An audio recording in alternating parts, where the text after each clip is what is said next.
Hey there YouTubers, this is the iRobot channel, and today I'm going to be showing you is how to remove the front caster wheel.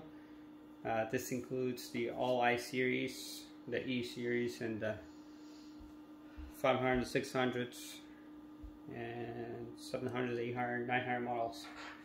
So to remove it, all you got to do is flip it over. This is the iRobot i7 model.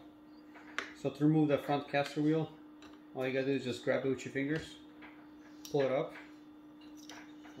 If there is dirt or debris, and if the wheel doesn't spin freely, you can pop the shaft out, make sure it's clean, put it back in, snap it back in place.